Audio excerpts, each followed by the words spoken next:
If you've ever had this feeling that something was terribly wrong with the world that we live in, but you couldn't figure out just what it was, then you've come to the right place. Secret societies, mystery religions, and the Illuminati have been controlling our reality since the beginning of time. But not anymore, because there is an awakening happening, and you are about to become a part of it. Wake up, because this is a call for an uprising. This is a call for an uprising. Welcome to today's show. These shows are always funny to do. The wrestlers, the WWE guys, who just continue to sell their souls. More of them just exposing themselves through their names that they call themselves, the things they talk about on the microphone, the clothing they wear, and the tattoo markings on their body, which are all things that you should look for when you're trying to see or, expose these people for who they really are. Now, it's funny because the wrestling fans are some of the strangest people that you'll ever meet. Now, look, a lot of us grew up watching wrestling in the 80s and stuff like that. Obviously, when you wake up and all this stuff, you see how ridiculous the nonsense is. But wrestling fans are really loyal. So I get a lot of people who make videos about me when I hurt their favorite wrestlers' feelings, which is just really sad state of affairs. But I'm going to show you two very unbelievable gimmicks going on, in addition to the ones I recently exposed was the Bray Wyatt character, showing the pyramid, showing the Freemasonic compass. The character itself is a demon, which is just unreal. I've talked about all the stuff they've got, right? They got Demon Finn Balor. Brock Lesnar refers to himself as the Beast Incarnate, the Beast. There's an Aleister Crowley character based off of Aleister Crowley. His name's Aleister Black. They have, Kane and The Undertaker. Triple H, the main guy, the COO of the company, calls himself the King of Kings. So there's biblical references. And now you have, and I'm going to get into this guy Batista in a minute. Make sure you stick around because you got to see these tattoos on his body and some of the things he's been involved in, that he's got his hand pretty much caught in the cookie jar. But now you got this guy I've covered before, Seth Rollins. Seth Rollins is one of the guys that they push, they try to make into a star. He doesn't really generate much of a fan reaction. I think they tried to make him popular and people just were booing and bored because he's just not good with the fans. But of course they'll continue to push him because he's a Satanist and he openly wears the Black Craft cult outfits, right? Up, you can see pictures of him where he's got the Baphomet on his hoodie, the pentagram on his shirt. He supports this website, Black Craft Cult, which I've exposed before, which sells nothing but, satanic memorabilia, and stuff praising Satan and making fun of Jesus. Well, now he's referring to himself as the Monday Night Messiah. That's in reference, I guess, to the show Monday Night Raw. He's saying he's the Monday Night Messiah. And he even takes the gimmick so far as to call the people who follow him, because he's got a gang or a stable, his disciples. So you get more biblical references, more mocking of Jesus. You can see the stupid t-shirts and merchandise that they sell. It's unbelievable. They're always referencing all of this stuff that's going on in wrestling now. And you can see why. Vince McMahon went from almost going out of business in the late 90s to being a billionaire, having a public stock that somehow is worth almost, last I checked, was somewhere in the $70, $80, $90, $100 a share range for pro wrestling. The ratings have never been worse. Less and less people watch it. They have the worst ratings they've ever had. And that goes back to days where they had, characters who were garbage men, ridiculous fictional characters, which was actually way better because it was funny at least. Yet WWE signs, a $1 billion deal with Fox. Fox promoting the Messiah character. Fox promoting the Fiend character, right? It's national, even though the company itself isn't doing good. They just boost the stock and all stuff. That's because Vince McMahon made his sacrifices. We all know and seen all the creepy mystery around wrestling where these people just have all these accidents and die at such a young age. You think that's a coincidence? And there's never been anything on Vince McMahon, no investigations into any wrongdoings, right? They just pay it off. All the money they make is people's investment money. Vince McMahon is just starting a football league, is being promoted on ESPN. It's unbelievable, right? So you have the Monday Night Messiah. This is even more unbelievable. This guy, Dave Batista, I guess he transitioned from wrestling into an actor. He's an actor now. He's in some nerd movie, Guardian of the Galaxy. I don't know how anybody could sit through this crap. and he was in a James Bond film. And look at the new tattoo that this guy's sporting so proudly right on his chest. No, it's not a coincidence, right? And he says, I've officially crossed the line. Oh, well, I gotta be me. Right? Hashtag dream chaser. And what has he got? He's got the pyramid, the all-seeing eye right in the middle of his chest, inside of what looks like a sun with sun worship.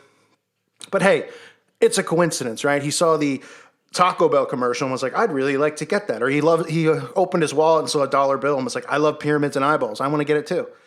These people reveal themselves all the time through their markings. And wait till you see some of these other ones and his connection to this guy in Hollywood, James Gunn, which if you're in the truth community, you've been doing this a while or listening for a while, you're familiar with this James Gunn guy who's the director of the Guardian of the Galaxy movies and some of the things that he was tweeting out. And it's just really sick. But look at some of the other tattoos on him. The basic ones I point out, the stars, right? He just happens to be a huge fan of the Dallas Cowboys too. You see the 3 stars in succession. Why do these people all have these star tattoos? All these corporations, because it's a pentagram. It's the symbol of the occult, just as much as the pyramid with the all-seeing eye is, right? You can see it right on him, clear as day, but, people just are, he's going to get his body marked. He's like, I'd really like to get a star on me. You can see he has love is louder tattooed on him, right? More references to love, because remember, Aleister Crowley, do without will, okay? And the law under love, right? The Antichrist coming in the name of love. I mean, why would a grown man who wrestles get this tattooed on himself? He's even got the monarch butterfly tattooed on. Why would a grown man get a butterfly tattoo on him?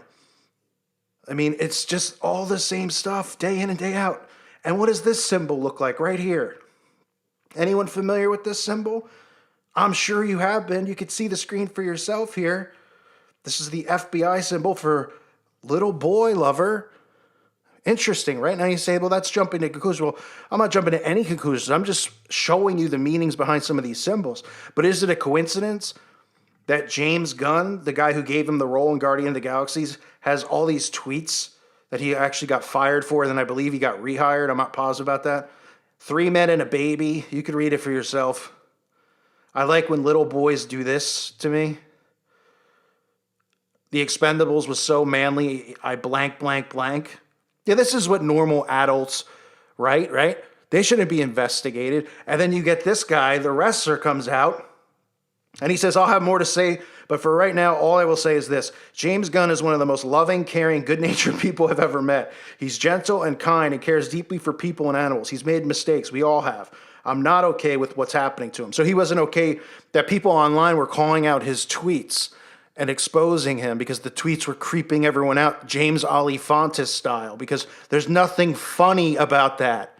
What is funny about it? Who laughs at this type of stuff? These are jokes. These are things we're supposed to give a free pass to in our society. People won't even let me talk about any event that occurs out there involving shootings or anything. I can't even bring them up. I'm not allowed to have a difference of opinion. It's offensive and hate speech. This is comedy. This is okay. Joking about little boys doing that to him. And he just so happens to have that tattoo right on his arm. Right on his arm. And was so furious that the guy was getting threatened to lose his job that he was threatening to quit. But that's all coincidental, right? Other tattoos on him. He's got more pyramids on his arm. I mean, the world of professional wrestling is filled with these people. You don't go, especially from being a wrestler, you don't go and become these mega stars. Okay, Hulk Hogan, when he was a big star, he didn't transition into an actor well. It flopped. I mean, what was he in? 3 Ninjas or something? Suburban Commando? I mean, yeah, classics in hindsight if you like to laugh at cheesy movies. But look at The Rock, John Cena, Bautista being in a James Bond movie, right? The connections. John Cena is always throwing up the 666 sign, spending all of his time at the Make-A-Wish Foundation. Not suspicious. The Rock becoming one of the biggest stars in Hollywood, right? Recently losing his father. We won't get into that. Not a coincidence. It's not. The WWE's turned into the big boys on the block as far as producing these occult figures who are like, there's something about wrestling. We look at it and we would laugh, but the teenagers and the youth out there worship these guys. They think they're like real life superheroes, and that's what they present themselves as. as superstars and superheroes, even though they don't even fight. They're actors. You know, they go out there, they fake punch, they fake kick. You know, I'm sure it hurts to fall on your back. I'm not saying any of that stuff's not true. But, you know, these are people that kids are looking up to, these role models. And the WWE, instead of going, you know, belly up, which is where it was looking like it was headed, the company's flourishing despite poor ratings, poor buy rates. And all these people just popping up in Hollywood, these occult symbols marked in their bodies, these characters that constantly are referencing Lucifer, right? Demons. The Bray Wyatt character pretty much is playing the role of a character who is alters, right? He's got one side and then he's got his demonically possessed side, right? And like I said, the screenshots I showed in my video of him with all the Illuminati symbolism, but they're mocking us. Right? And that's why, you know, Dave Bautista has it on his chest right here. That's why he's defending this guy in tweets. That's why he's got these tattoos that really have creepy meanings to him. But of course, that tattoo on his wrist, I'm supposed to believe is just a variation of what? A tribal mark? Yeah, if I was born yesterday, I'd believe that. So here's the WWE continuing to just mock the Monday Night Messiah. I mean, this guy couldn't get an audience reaction, you know, if you paid people to react. But they're going to continue to push him. Why? Because he pushes the occult. And he's one of them. So whatever happens, it doesn't matter. He's going to make a lot of money. He's going to be pushed in the limelight whether people want to see him or not. They're going to force him down people's throats. But, I mean, he knows in the back of his mind how bad he is. Right? I mean, when you're, you know, people aren't even reacting to you, and that's a sign in pro wrestling that you're pretty bad. They're not even cheering. They're like, ugh, boring. You know? Pretty bad. I mean, that's what they really get, you know, the whole thing is based off of cheering one guy, booing the other guy, and having a fictional fight. So, the Monday Night Messiah, and of course, Dave Bautista, the actor now, with his tattoo on his chest. All a mere coincidence, folks. The WWE is not demonic. No, it's just me. I'm a hater. Give me a break. I thank you for listening to today's show. God bless all of you and your families.